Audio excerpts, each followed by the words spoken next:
Laguna Seca, Advanced MX-5 Cup. And this one was not forgiven. Every lap mattered, every mistake got punished. No room to breathe, no room to back out, just pure focus. Advanced MX-5 Cup at Laguna Seca separates pace from pressure. If you want clean racing, smart moves, and real decision making, welcome to Oversteer TV. This race came down to patience, pressure, and not making tons of mistakes. So as usual, in lap 1, my main focus is surviving. Even in the Advanced MX-5 Cup, lap 1, turn 1 is always chaotic. 22 cars on the grid, 22 different drivers trying to survive. It is always chaos.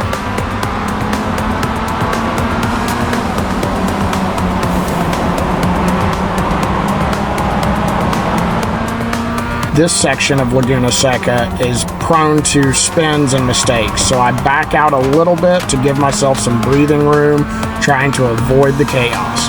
Coming into this next turn is another area where there tends to be a lot of incidents, so I'm keeping my distance, biding my time, and observing how the other drivers are conducting themselves.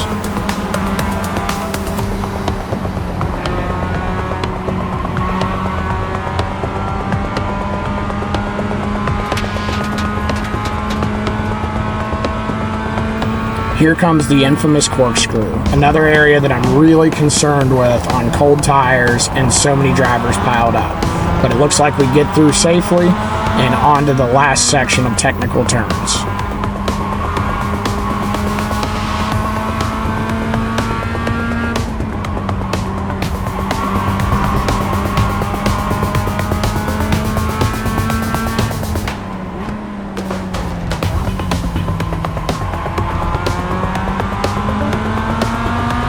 And here we come to the finish line for lap 1. We made it safely with no incidents. I see an opportunity with a little run to try to get around this white and purple Mazda.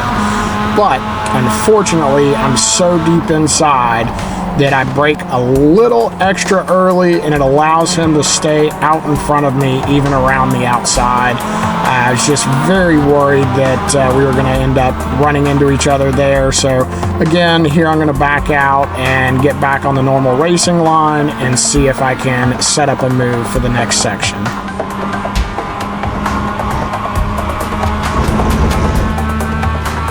You are blinking.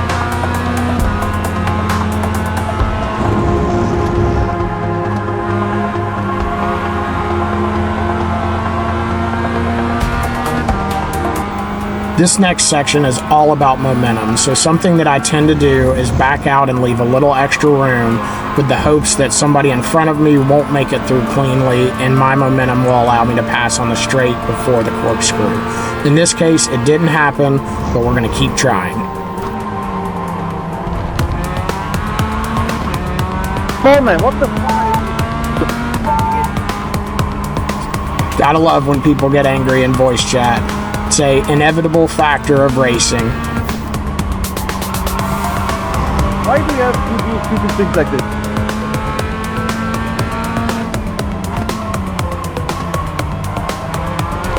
So I see here again, I'm going to have a run on the white Mazda coming out of that last turn. So this time I'm going to try going around the outside to see if I can force him further inside and cause a mistake on his part.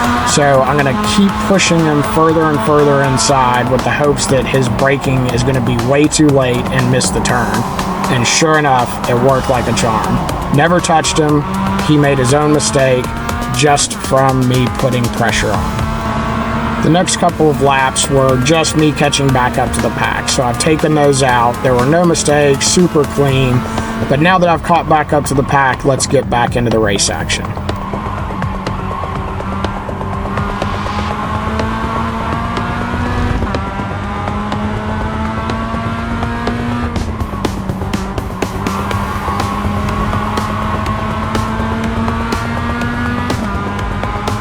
Racing that scares me more than when cars start disappearing due to latency issues. I've seen more races absolutely destroyed from a car disappearing and then reappearing, occupying the same space as you. So that made me super nervous. I'm kind of keeping my distance as much as possible from this car, but unfortunately, that cost me the pass.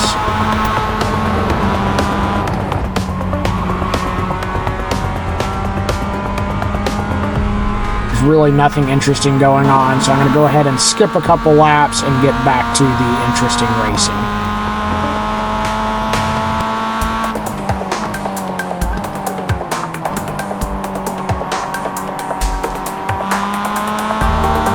Purple friend here in front of me is still disappearing due to latency issues, so it's in the back of my head, but I'd love to point out this driver here in the blue and yellow car.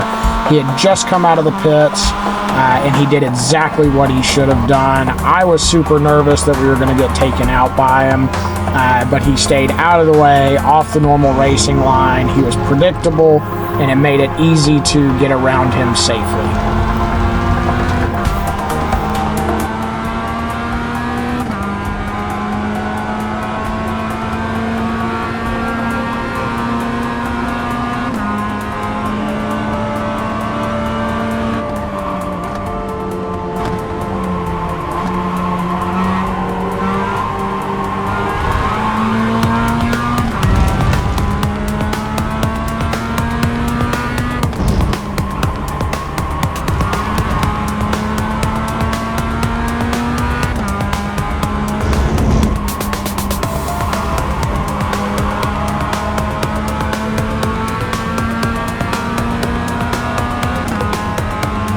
Is really just waiting for somebody else to make a mistake. We are so evenly matched as far as pace. Pretty much all four of us are running consistent high 138s to low 140s every single lap. So it's been really interesting. We see the fourth place car ahead of us make a mistake there, but unfortunately all of us are spread out just enough that nobody's able to take advantage of it. Something that's just a reality of racing sometimes, that you run into other drivers that are just as good or slightly better than you, and it makes for a long, drawn-out battle.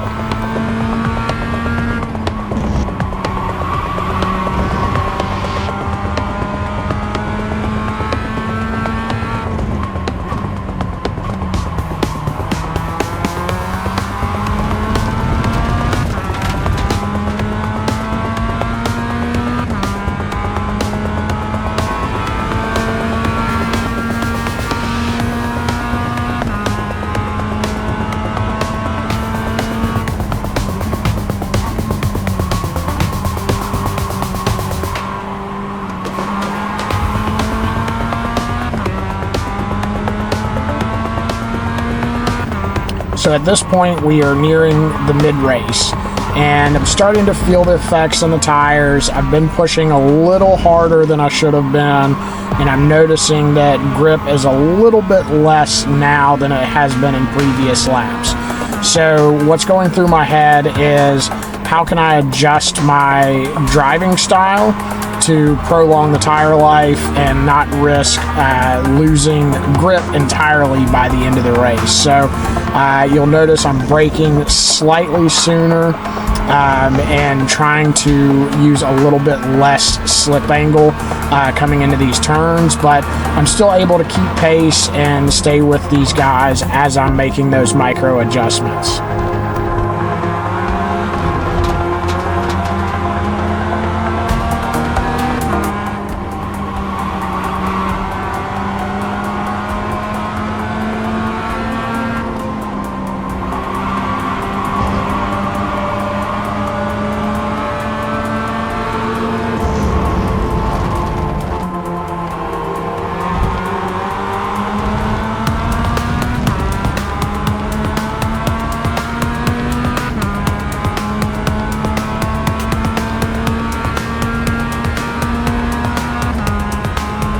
Now, coming into this section, I am definitely faster than these other three drivers. However, this section, in my opinion, is one of the most dangerous areas to try to pass at Laguna Seca. So even though I have tons of momentum and ability to get through this section a little faster, I'm going to be easy on the throttle and not take any unnecessary risks. At the end of the day, I have to protect my race, my safety rating, and my I rating.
So I've had enough laps to study these guys, and I've come to the terms with the fact that more than likely I'm not going to get around them unless one of them makes a huge mistake.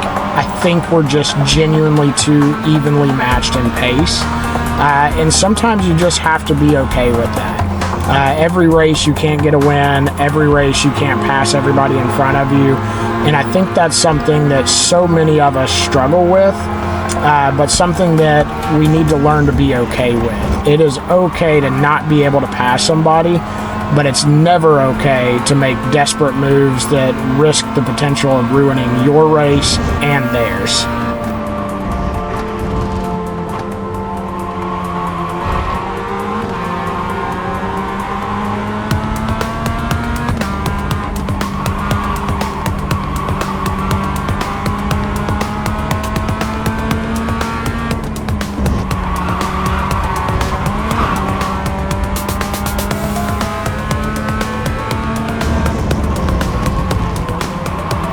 Now, coming into this final turn, we see the fourth place car did make a mistake. It looks like he touched the gravel and just lost the rear end. Something that I've been feeling for a couple of laps now, that grip was starting to diminish a little bit. But unfortunately, it did cost him several positions. But it means I've now moved from 7th to 6th simply by somebody else making a mistake.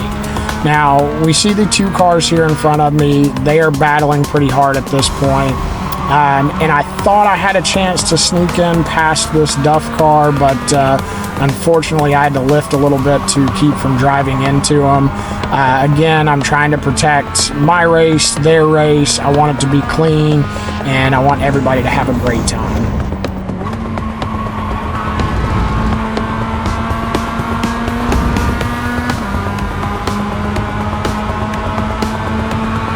This is something that I've found that really helps my races in most cases. When I was right on the back of that car coming into that high-speed momentum turn, I eased off the throttle a little sooner than normal just to create a little bit of space. And that has helped me gain so many positions over the last few races doing that move. Because it allows for, if the car in front makes a mistake, I don't have to check up with throttle or brakes to avoid them. I have that little extra gap where I can maneuver the car around them in those situations.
So at this point, I'm starting to see that the two cars in front of me battling and us slowing our pace so much has allowed the 7th place car to somewhat catch up to us. So now I'm consciously thinking, what can we do to pick our pace back up? And, you know, maybe it's time to stop battling so hard so that it doesn't end up costing all of us another position. I'm spending a lot of time watching my mirrors and making sure that this car is not going to get too close to us. So at this point, it's time to work together as a team, start drafting a little bit, creating a little faster pace without risking any of our races.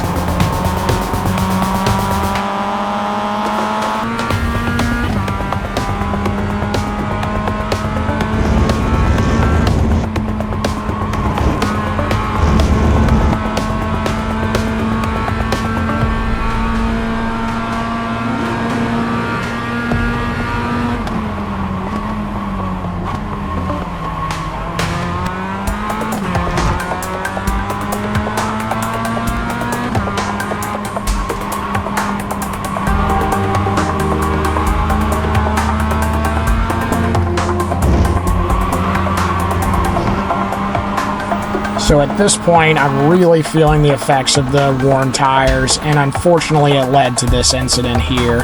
So the deaf car in front gets on the brakes. I get on the brakes at the same time, but unfortunately my outside tires dip into the sand and I lose grip and just run right into the back of them. It is an unfortunate situation. You know, sometimes it's just part of racing, but fortunately for him and for myself, it was a bump that wasn't so severe that it ruined any of our races. Neither of us took damage, and we both made it out with the same positions that we went into the tournament.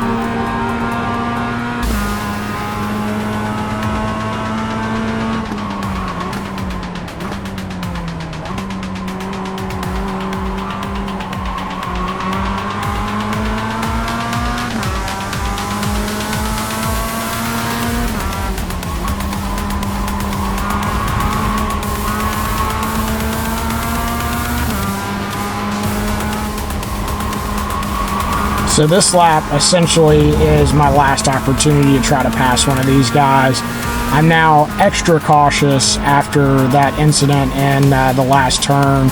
So, you know, I don't want to push my luck too much, but I know that if I can't get around these guys now, this is where I'm going to finish my race. And that's okay, but I would really love to gain a position if I can. So I am watching for every opportunity, hoping that something will happen that will allow me to gain another position.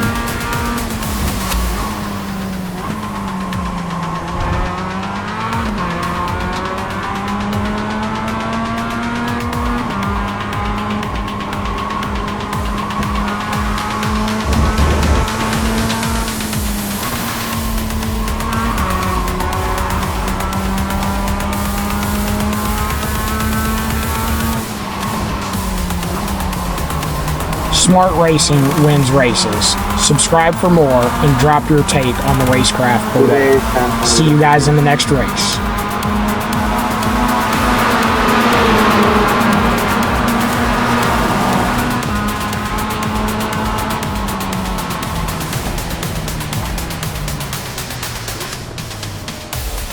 Great race, guys. Great race.